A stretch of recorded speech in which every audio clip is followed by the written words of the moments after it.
There is a classic joke that ends with the question, but does it hurt? For which the answer is, only when I laugh. Unfortunately, I cannot for the life of me remember the rest of the joke. However, the point is the implicit idea that hurting is to be avoided, that pain is intrinsically bad. But is it? Whether one believes that human attributes were handed down from God, or whether one goes with the rather sensible scientific conclusions of that other very famous white-bearded chap, Darwin, pain must have a purpose.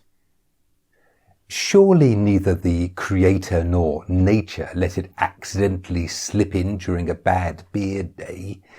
No, I think there must be a good reason for pain. I think it has to be serving a purpose, or like many other ills over the millennia, nature would have forced it into extinction, or the man upstairs would have smote it. Of course, pain is not only physical, there is also emotional pain.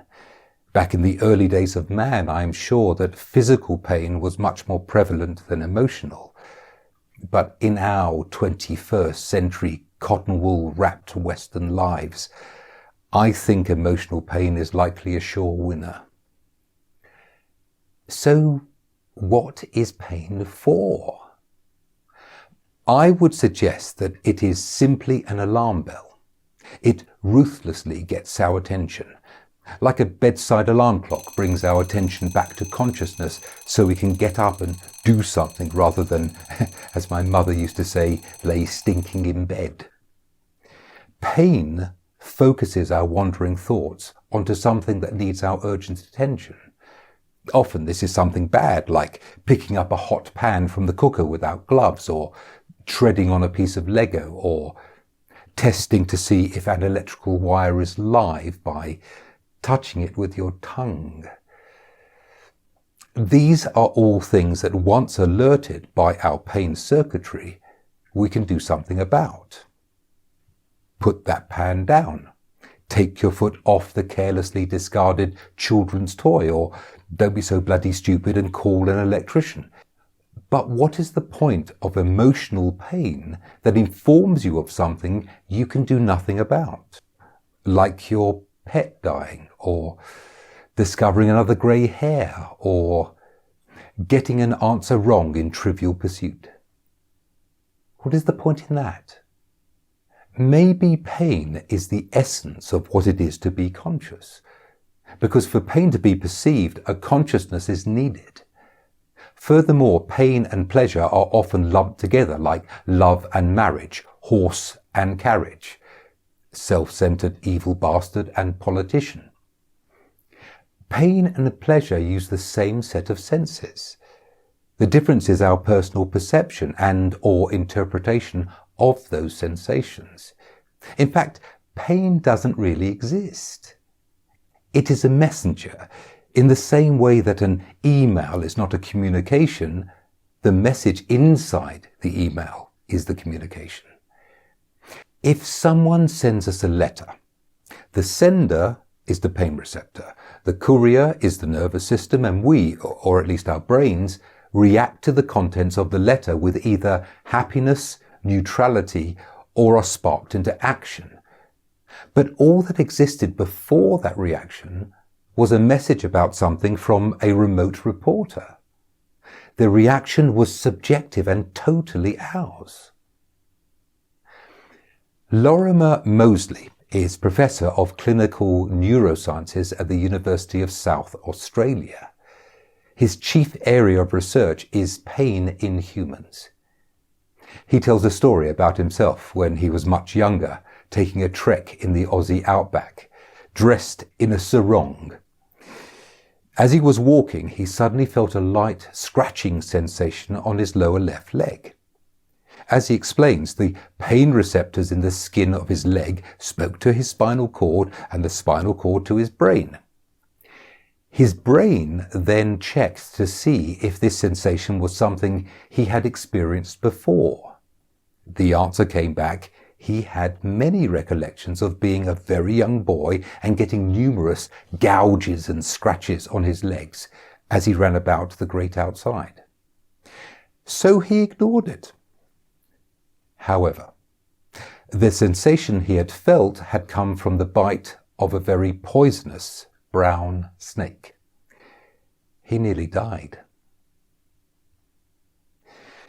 A few years later, while scrambling through the bush again, his leg received a similar scratching sensation as he had had years before. Pain receptor spoke to spinal cord spoke to brain, and the usual conversation took place. Has this happened before? Oh yes! This sensation means you have just been bitten by a brown snake. You must take immediate action or you will die a horrible death. His brain then created the most horrendous pain in his leg. He writhed around on the ground while his friends attended him. And then one of his companions informed him that the only thing evident on his leg was a minor scratch, likely from a twig. This is probably not new to you, that our brains take in information, compare it to our previous experiences and our current belief systems, and simply make up a credible story that we take as the truth. We mostly act out of subjective opinions as if they were hard facts. But it's worse than that. Our consciousness cannot tell the difference between our brain's intelligent guesses and objective truth. So what about the wider context? If we cannot even tell the difference between a scratch and a bite from a highly venomous snake because our internal processing has the habit of jumping to easy conclusions, how do we know if any of our opinions are correct? For many years, in many cultures, it was believed that slavery was perfectly correct, that women were inferior to men, and that homosexuality was a disease. Now we look back and sneer at how wrong and primitive our ancestors were. We, of course, are getting it right, aren't we? This is why I am skeptical about political correctness. How can those among us that sport a political correctness badge be sure they are standing on the highest moral ground? Think about this. You would likely agree that the founding fathers of the United States, considering the Constitution they wrote, were pretty decent and moral chaps. They were also slave owners. The moral ground is not geographically stable. It moves all over the shop. Sometimes we get it right and sometimes we get it wrong. We are human. We are fallible. The problem is that we cannot tell when we are getting it right and when we are way, way off the mark. This is why I cannot get on board the arrogance express called political correctness. I would rather gather as much objective information as I can, form a sensible opinion, and then take a well-earned break and contemplate that my deeply researched and reasoned opinion may well be totally wrong. Form an opinion. Stand by it. But remember the words of Rudyard Kipling. If you can trust yourself when all men doubt you, but make allowance for their doubting too. And this is why I am proud to say that the only thing PC about me are my initials.